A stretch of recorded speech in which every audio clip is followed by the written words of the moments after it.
Buenas tardes, mi nombre es Ingrid Alexis Silva García.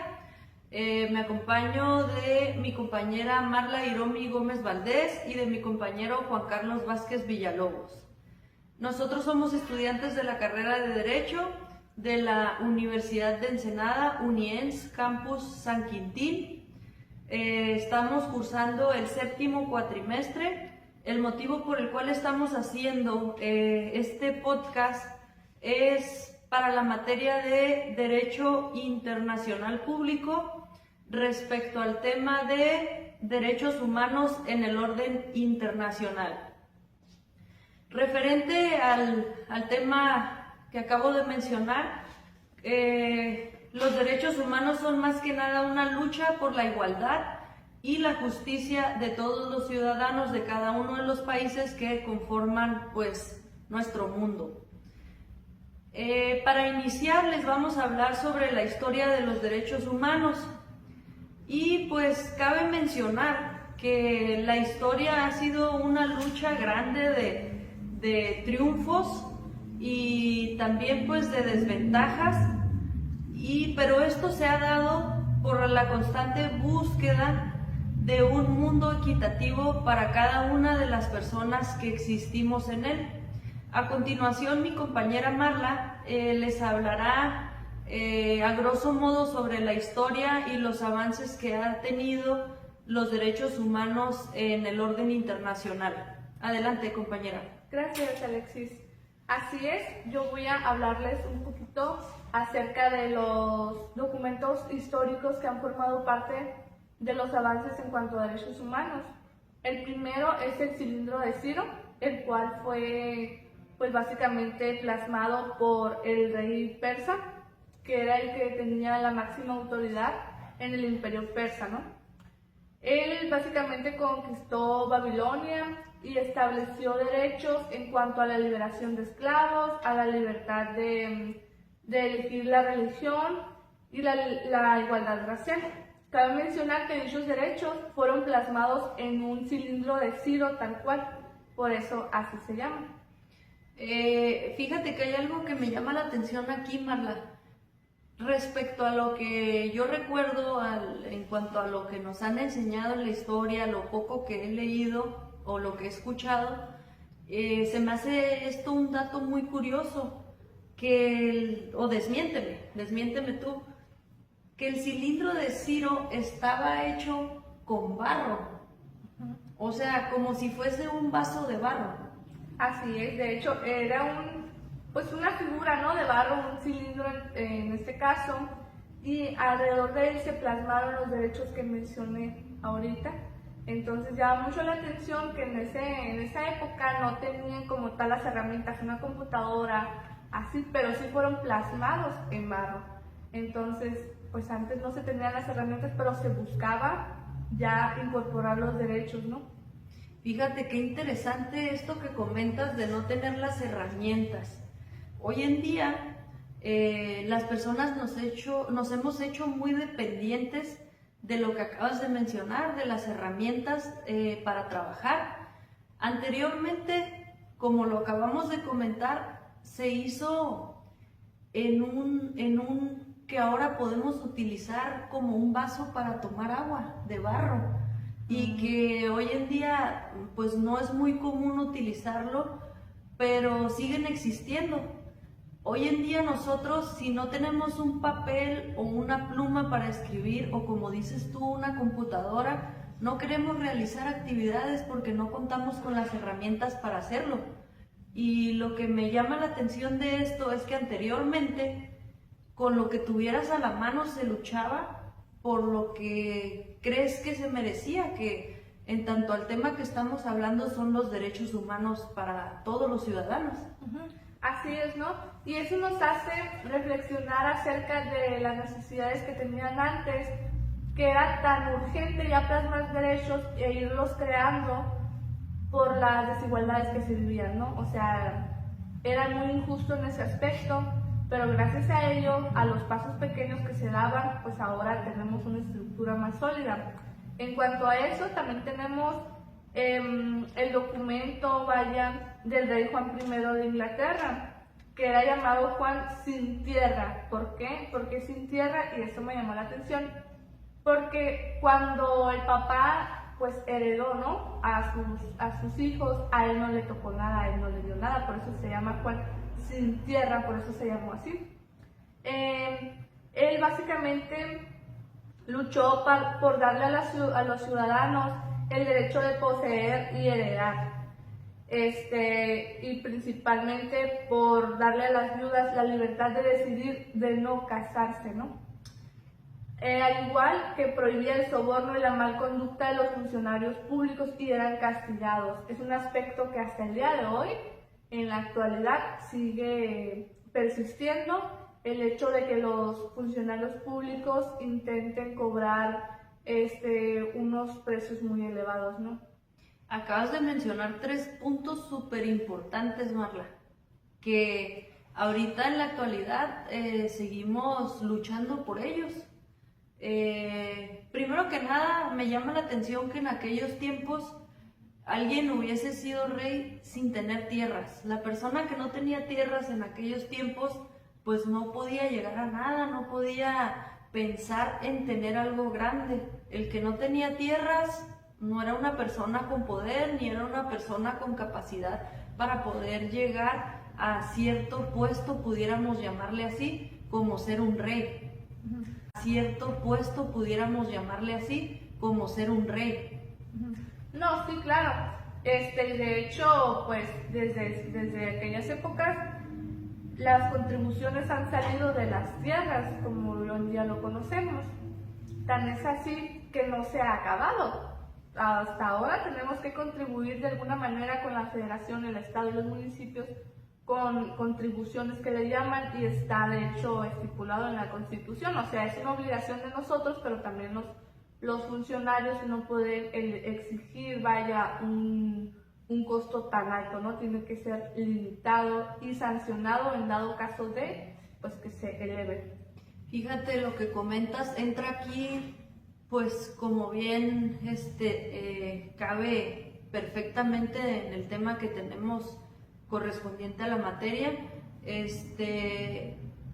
Tan así luchó por sus derechos que pudo ser rey sin tierras. Segundo, hoy en día, como te comento, hablando de los tributos que se le da al gobierno para que pueda subsistir o para que pueda realizar actividades de mejora para la sociedad, desde aquellos tiempos se ha estado luchando y lo vemos hoy en día que, como dices tú, está plasmado un cierto límite para el cobro o para el tributo por parte de la ciudadanía. Como te digo, desde aquellos tiempos hemos venido luchando, me integro porque hoy en la actualidad donde me encuentro pues también lo he hecho, pero por ejemplo Juan sin tierra, en aquellos tiempos ya existía la lucha por los derechos. Sí, claro. Y como también mencionas, lo de las mujeres viudas, lo de las mujeres viudas anteriormente, como bien sabes y bien sabemos todos, referente a la historia, si el hombre no daba su consentimiento en algo, no se realizaba. Esto fue un paso muy grande para los derechos humanos, los derechos de las mujeres, el que pudieran decidir casarse o no en el momento en que se quedaran viudas. Sí, claro.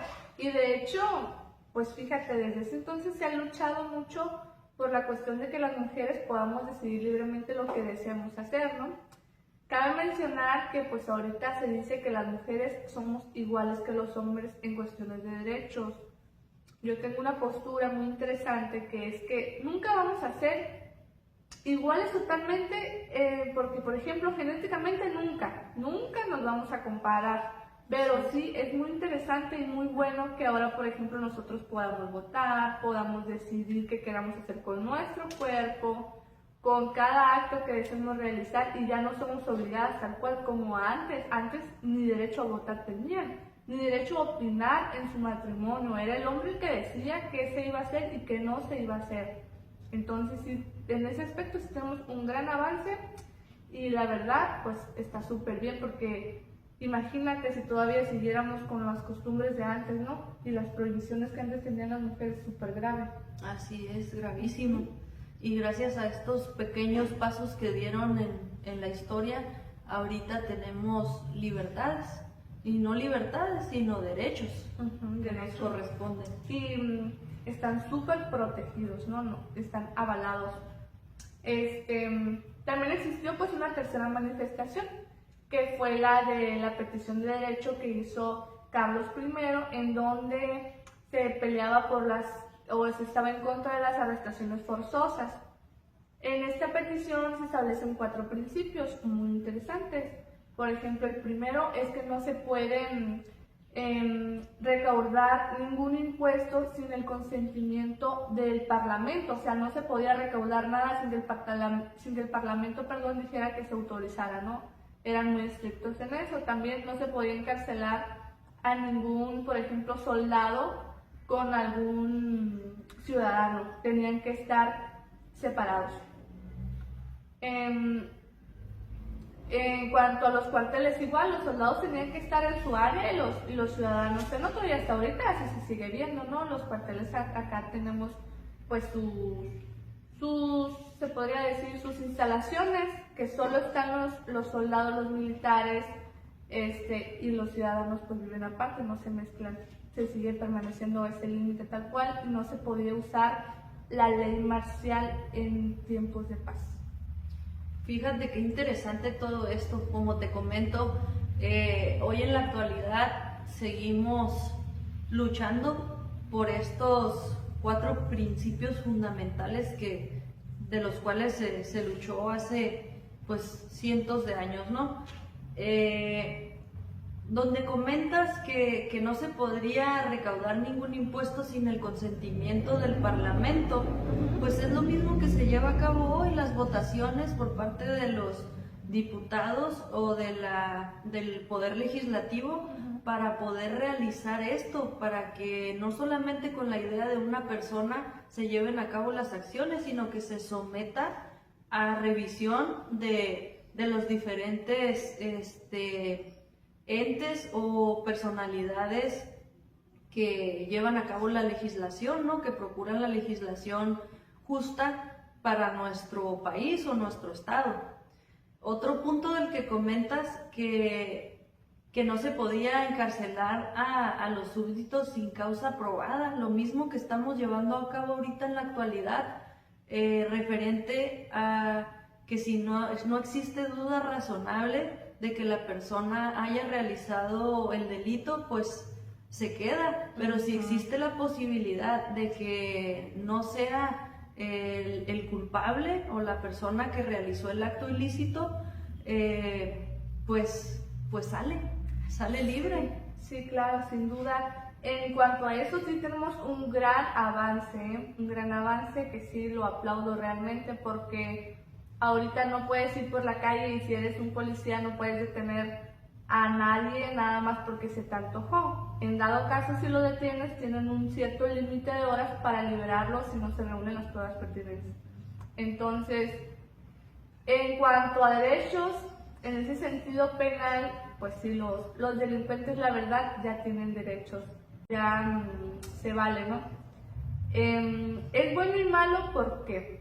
Porque es malo cuando la persona es culpable y se agarra, por ejemplo, de que no realizaste el proceso debido, ¿no? del arresto, y se libera porque no se cumplió con tal, o ya si le diste un pequeño empujoncito, ya te denuncian. Es bueno, ¿por qué? Porque la verdad antes te otorgaban un delito sin que fueras la culpable, únicamente te torturaban para que tú dijeras, no, sí, yo lo cometí, pero en realidad no, y te estaban obligando porque si no te mataban a golpes, ¿no? Como pues era muy conocido, yo creo que te tocó escuchar, ¿no? La violencia en ese aspecto. Sí, referente a eso, anteriormente pues era lo que se utilizaba, ¿no? Como para que confesaran las personas. Y en la actualidad, pues referente al crimen organizado, se ve que se utiliza. Y en cuanto a nuestro gobierno, pues hay denuncias de que se ha llevado a cabo la tortura. Que no se le dé seguimiento, quizá en algunas ocasiones sí, pues ya depende de las pruebas que se den a los entes fiscalizadores en este aspecto, ¿no? Así es. Otro de los documentos históricos de derechos humanos pues es la Declaración de Independencia de Estados Unidos, la cual fue el 4 de julio de 1776, en el cual básicamente se aprobó la declaración de la independencia respecto a Gran Bretaña.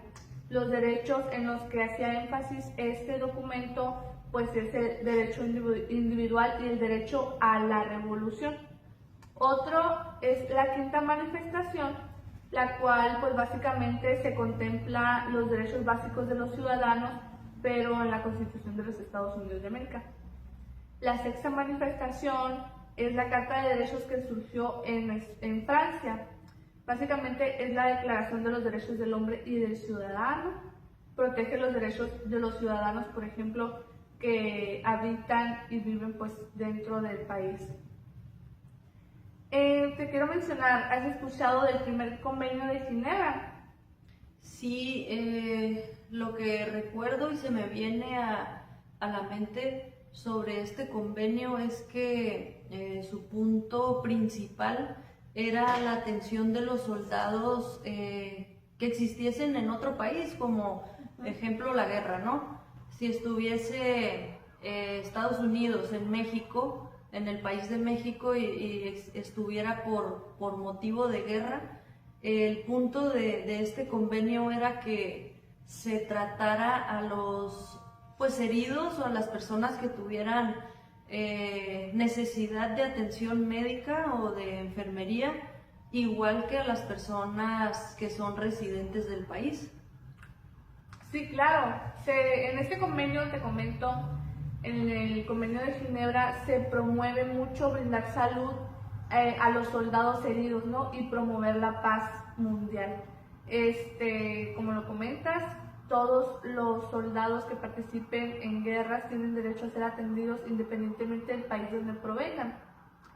Y el documento que considero es súper fundamental en estos tiempos, pues es la Declaración Universal de los Derechos Humanos.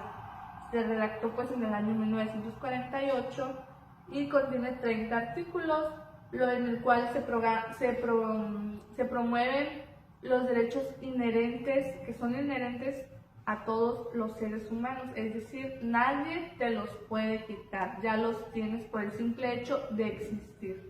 Y es súper importante, ¿no? Eso nos respalda y nos otorga a nosotros seguridad jurídica ante cualquier situación. Bien, y referente a los derechos humanos internacionales, pues esto se refiere a las obligaciones más que nada de todos los estados o países que deben cumplir en relación a los derechos humanos, como les comentaba, en todo el mundo. En cuanto a esto, existe la Declaración Universal de los Derechos Humanos, la cual fue aprobada por la Asamblea General de las Naciones Unidas en el año 1948. En esta declaración se establecen los derechos civiles, políticos, económicos, sociales, culturales, y que todas las personas deben de gozar de estos derechos. Algún ejemplo de estos derechos pudiera darles yo: el derecho a la vida y a la libertad, el derecho a no ser sometido a la esclavitud o torturas. En cuanto, no voy a ahondar porque anteriormente ahorita hablamos de uno de los ejemplos de las torturas, de la esclavitud. No quiero aburrirlos con ser repetitiva. Entonces, conforme a otro ejemplo, pudiéramos darle el derecho a la libertad de opinión y derecho a expresión. Hoy en día se vive mucho. El ejemplo más común que pudiera darles es los periodistas. Normalmente ellos deberían de tener derecho 100%, al igual que toda la ciudadanía, en su libre expresión. ¿Y qué pasa? Cuando a alguna persona con poder no le parece lo que se está hablando o lo que informan o expresan estas personas, pues toman acciones que pues no son las correctas, incluso hasta llegar a la muerte. Sí, claro. ¿Cómo ves tú sobre este punto de derecho que debemos tener a libertad de opinión y libertad de expresión en la actualidad? Sí, somos muy libres, sin embargo, ahora los periodistas tienden a ser muy directos y a veces, si no, pues no se fijan, ¿no?, en las consecuencias o el daño que ocasionan. Sin embargo, están en todo su derecho de expresarse y de opinar lo que ellos gusten. Como lo mencionas, sí, ellos sí sufren y no considero que no se está respetando tal cual su derecho de libre expresión, porque sí los matan. Y hemos visto manifestaciones, principalmente en la Ciudad de México, donde matan a los periodistas simplemente es porque a alguien no le gustó lo que opinaron de él. Simplemente es porque a alguien no le gustó lo que opinaron de él. Y pues ya, la forma más sencilla de callarlos es matándolos, o si no, pues haciéndoles otro daño pero grave, y considero que se deben tomar medidas porque pues no es justo que por opinar algo tengas que perder la vida. Así es. Otro de los derechos que pudiera poner como ejemplo es el derecho a la educación y al trabajo, que actualmente pues yo creo que todo el mundo lo puede ver.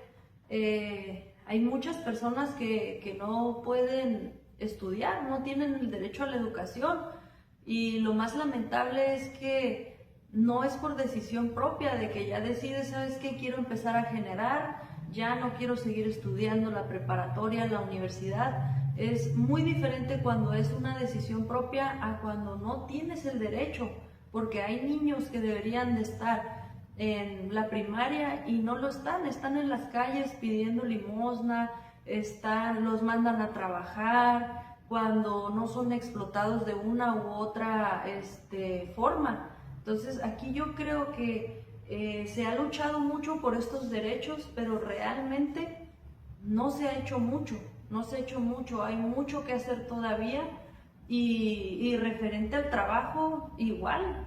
O sea, las personas que están desempleadas ahorita en nuestro país y en el mundo, pues son muchísimas. Sí, claro.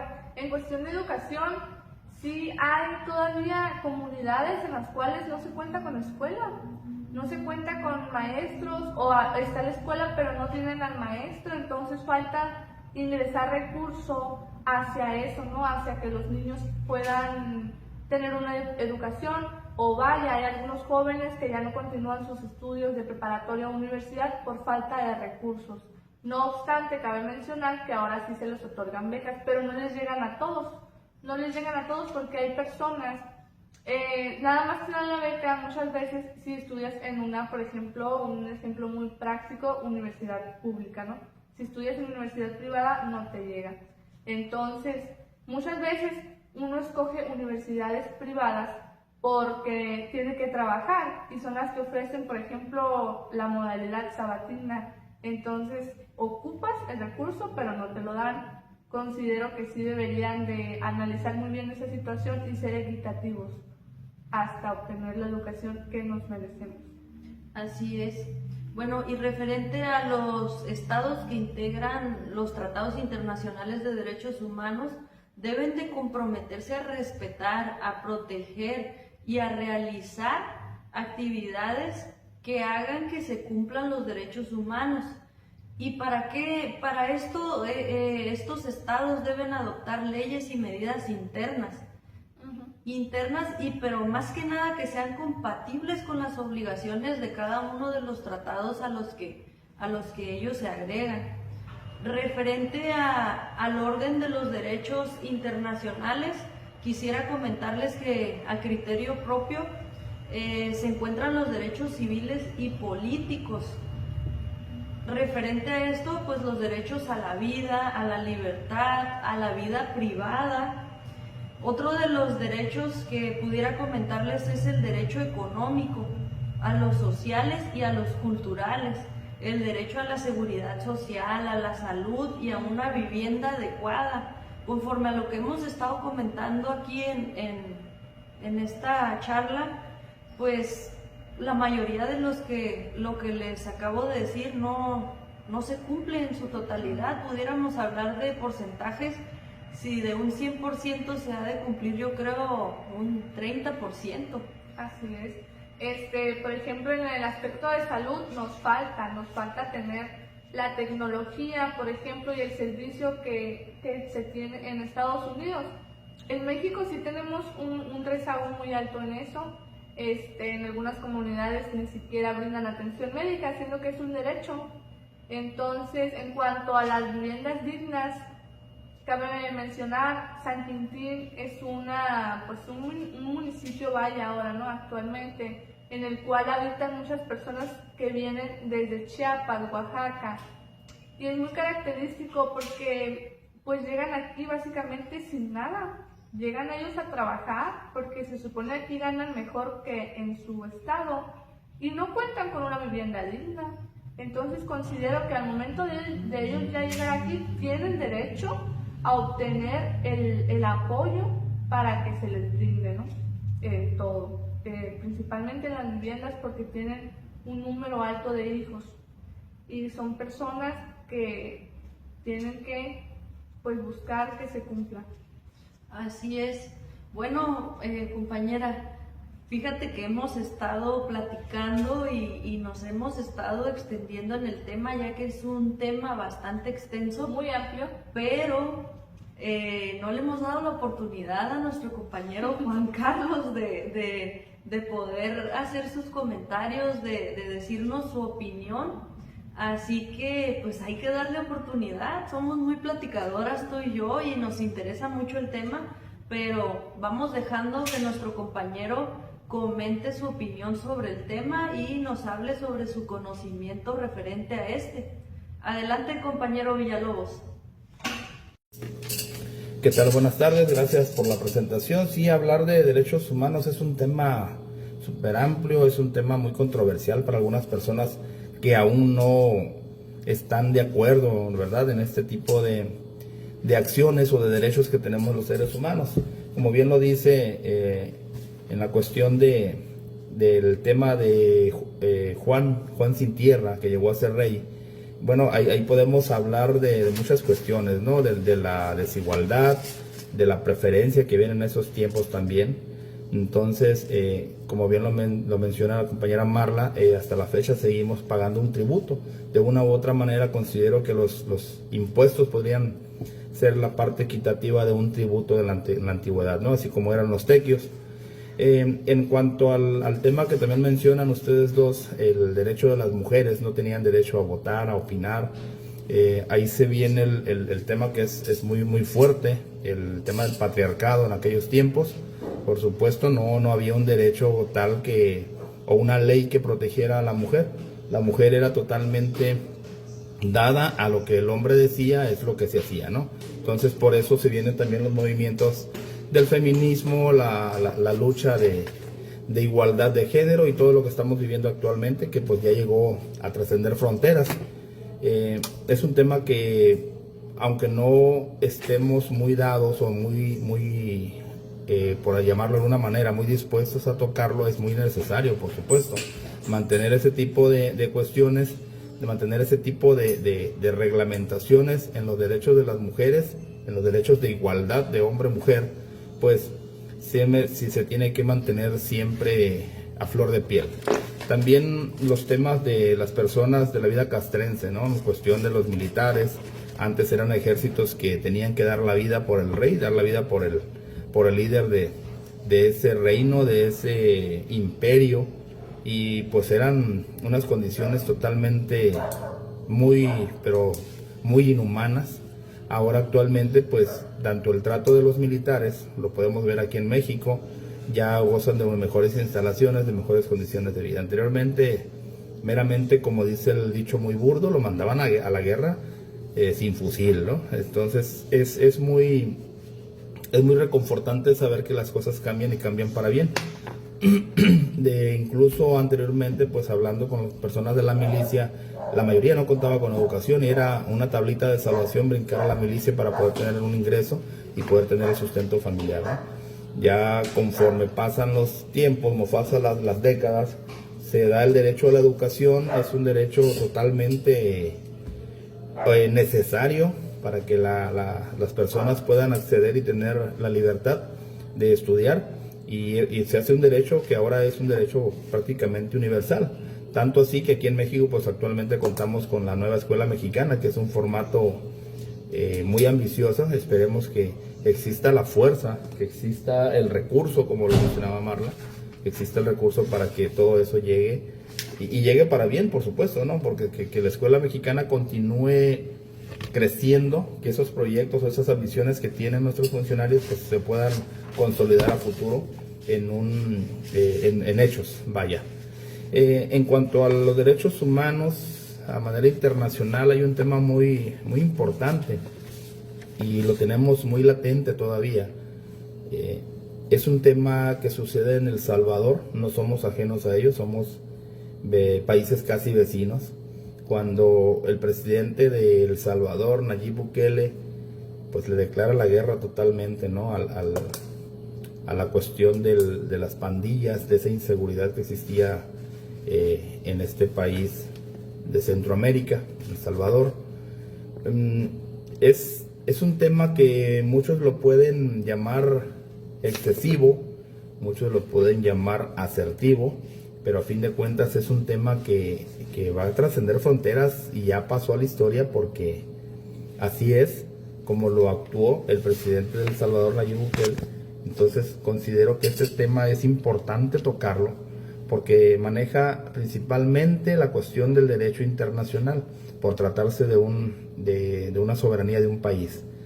Él implementó, pues sus medidas fueron muy, muy controversiales, fueron muy juzgadas, pero considero de que en la cuestión de las detenciones masivas que él realizó, fue necesaria, es mi punto de vista. Yo sé que van a tener ideas muy, muy distintas y va a ser también un tema muy debatible, ¿no? Muy debatible para los tres de la mesa y para la gente al que podamos llegar. Pero yo considero que es una estrategia asertiva en el combate a la violencia en su país. Era un crimen organizado ya que estaba superando a todas las autoridades, ¿no? Los había golpeado al Salvador por muchísimos años, por muchísimas décadas. Hablamos de una de las pandillas más crueles que ha habido en la humanidad, como es la Mala Salvatrucha. Esta pandilla se inició en Los Ángeles, pero tiene un acervo muy fuerte en El Salvador. Esa injusticia que se vivió en el país, vaya, fue por años, como le decía, por décadas. Unas estadísticas impresionantes, la verdad no se han registrado, creo yo, no tengo el dato ahorita a la mano, pero creo que en realidad hicieron y deshicieron en ese país vecino, ¿verdad? En fin, es un tema muy controversial, como les digo, no vamos a entrar ahorita en debate, porque pues aquí nos amanece. Pero creo que esa estrategia para combatir la violencia en El Salvador, todo ese crimen organizado que durante años los había golpeado, yo creo que sí bajó muchísimo la incidencia, sí bajó muchísimo las estadísticas. Ahora creo que El Salvador está inéditamente experimentando una paz a nivel nacional, y creo que eso es gracias a las medidas que el presidente en su momento pues tomó. Entonces, costó con vidas, sí, costó con muchas vidas, tanto de personas de bien como de las pandillas. El costo por todas estas acciones yo creo que ha sido muy alto en cuestiones de derechos humanos, porque han habido organismos internacionales, organismos civiles, que han denunciado, ¿no?, detenciones arbitrarias en contra del gobierno del Salvador. La ausencia de todos los procesos que se llevaron debidamente en su momento, pues es justificable por parte de él, en el sentido de la necesidad y de la urgencia. Él lo ha declarado y lo ha hecho público, de que las personas se detienen, llevan un juicio inmediato, prácticamente inmediato, y quienes no se les compruebe pues quedan en libertad automáticamente, ¿no? Pero yo considero que sí han sido muy contundentes sus acciones. El uso de la fuerza militar y de la fuerza civil de las autoridades de El Salvador como ya les comentaba, han llegado a tener el resultado de que ahorita la comunidad salvadoreña pues esté experimentando una paz inédita, ¿no? Algo que no se había vivido en muchísimos años, ¿verdad?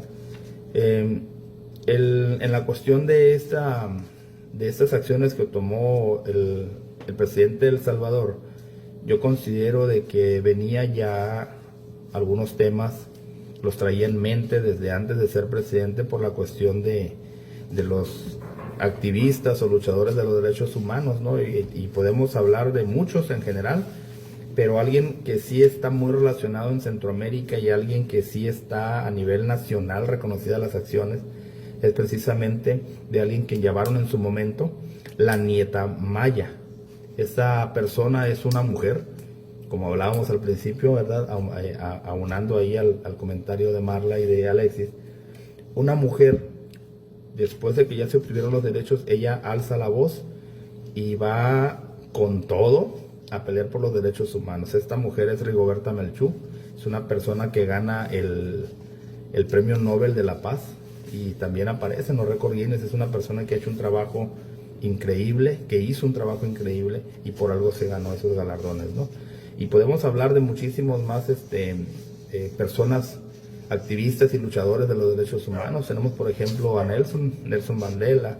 Él, en su libro Largo Camino hacia la Libertad, él está consciente de que la paz no se va a obtener de la noche a la mañana. Entonces, todos esos pensamientos, todos esos trabajos que realizaron estas personas, pues tienen un fundamento y tienen un antecedente, pero muy fuerte, con mucho peso. Todo ese fundamento que ellos manejan con las experiencias que ellos desatan, ayuda mucho al derecho internacional a que vaya creando nuevas leyes, nuevas estrategias. Pues por ello, claro, se lleva la Cumbre Latinoamericana de Derechos Humanos, en fin, infinidad de cumbres, infinidad de seminarios, cursos, discursos y leyes que han sido aprobadas a lo largo del mundo, ¿no? Tenemos también a una venezolana que por enseñar los derechos humanos de las personas fue encarcelada por su país, ¿no? Estamos hablando de Geraldine Chacón. Ella fue también una activista mujer, van ganando las mujeres, ¿no? Y fue prisionera precisamente por enseñar a la gente los derechos humanos que los asisten como tal, ¿no? Y podemos mencionar a muchísimos. Por ejemplo, también está Martin Luther, es hijo porque está Martin Luther padre. Él es una persona de descendencia africana, encontrándose en América, pues él también lucha al ver las injusticias con sus abuelos, con sus padres. Y en 1964 él prácticamente es el pionero de los derechos civiles en Estados Unidos. Y para 1965, un año después de esto, Martin Luther, él provee, por llamarlo de alguna manera, del derecho al voto. Entonces, son personajes que no me van a dejar mentir, han luchado y han tenido una trayectoria increíble, impresionante en cuanto a los derechos humanos, y que se va teniendo relación y que se va conectando con el derecho internacional. Y podemos continuar, por supuesto, ¿no? Y como les digo, es un tema demasiado amplio, demasiado largo, y México pues ha sido sujeto de muchas intervenciones a nivel internacional, en donde también se han violentado algunas garantías, ¿no? Podemos hablar de derechos humanos como los funcionarios de la embajada que fue invadida. Entonces yo considero que este tema de los derechos humanos es muy controversial, es bastante amplio y hay muchísimo todavía que hacer, pero el inicio que hemos tenido en cuanto al derecho de las mujeres, el derecho a voto, es un avance que se va a mantener a lo largo del tiempo y que fue uno de los avances muchísimo más significativo que los demás. Entonces podemos ver dentro de todos los precursores que les mencionaba también la cuestión hacia dónde vamos, qué es lo que queremos. En la cuestión del feminismo se abole totalmente, queda abolida la cuestión del patriarcado de los años de la conquista en adelante. Entonces no solamente el hombre tiene el derecho al voto, no solo tiene el hombre el derecho a decidir, el derecho a opinar, sino también se hace un camino hacia la libertad. Él está consciente de que la paz no se va a obtener de la noche a la mañana. Entonces, todos esos pensamientos, todos esos trabajos que realizaron estas personas, pues tienen un fundamento y tienen un antecedente, pero muy fuerte, con mucho peso. Todo ese fundamento que ellos manejan con las experiencias que ellos desatan, ayuda mucho al derecho internacional a que vaya creando nuevas leyes, nuevas estrategias. Pues por ello, claro, se lleva la Cumbre Latinoamericana de Derechos Humanos, en fin, infinidad de cumbres, infinidad de seminarios, cursos, discursos y leyes que han sido aprobadas a lo largo del mundo, ¿no? Tenemos también a una venezolana que por enseñar los derechos humanos de las personas fue encarcelada por su país, ¿no? Estamos hablando de Geraldine Chacón. Ella fue también una activista mujer, van ganando las mujeres, ¿no? Y fue prisionera precisamente por enseñar a la gente los derechos humanos que los asisten como tal, ¿no? Y podemos mencionar a muchísimo. Por ejemplo, también está Martin Luther, es hijo porque está Martin Luther padre. Él es una persona de descendencia africana, encontrándose en América, pues él también lucha al ver las injusticias con sus abuelos, con sus padres. Y en 1964 él prácticamente es el pionero de los derechos civiles en Estados Unidos. Y para 1965, un año después de esto, Martin Luther, él provee, por llamarlo de alguna manera, del derecho al voto. Entonces, son personajes que no me van a dejar mentir, han luchado y han tenido una trayectoria increíble, impresionante en cuanto a los derechos humanos, y que se va teniendo relación y que se va conectando con el derecho internacional. Y podemos continuar, por supuesto, ¿no? Como les digo, es un tema demasiado amplio, demasiado largo, y México pues ha sido sujeto de muchas intervenciones a nivel internacional, en donde también se han violentado algunas garantías, ¿no? Podemos hablar de derechos humanos como los funcionarios de la embajada que fue invadida. Entonces, yo considero que este tema de los derechos humanos es muy controversial, es bastante amplio y hay muchísimo todavía que hacer, pero el inicio que hemos tenido en cuanto al derecho de las mujeres, el derecho a voto, es un avance que se va a mantener a lo largo del tiempo y que fue uno de los avances muchísimo más significativo que los demás. Entonces, podemos ver dentro de todos los precursores que les mencionaba también la cuestión hacia dónde vamos, qué es lo que queremos. En la cuestión del feminismo se abole totalmente, queda abolida la cuestión del patriarcado de los años desde la conquista en adelante. Entonces, no solamente el hombre tiene el derecho al voto, no solo tiene el hombre el derecho a decidir, el derecho a opinar, sino también se hace un parteaguas para cuando la mujer también tiene esa igualdad de poder decidir tanto por ella como por su nación, como por su familia y todo eso, ¿no? Considero que al hablar de los derechos humanos podemos comentarlo, podemos tenerlo como un recordatorio principalmente que nuestra comunidad, a pesar de los avances, queda mucho por qué hacer. Queda muchísimo trabajo para garantizar un respeto universal de todas las garantías. Ciudadanos debemos ser más partícipes y más empáticos e involucrarnos para exigir a todos nuestros gobiernos, a todas nuestras autoridades, una acción, la acción para construir un mundo mejor, un mundo más justo, lleno de igualdad, lleno de oportunidades, pero oportunidades por igual, oportunidades igualitarias. Es mucho tema, mucho donde hablar, pero pues dejamos el libre albedrío, la opinión del resto de las personas. Considero que esto es un trabajo principalmente entre comunidad y gobierno.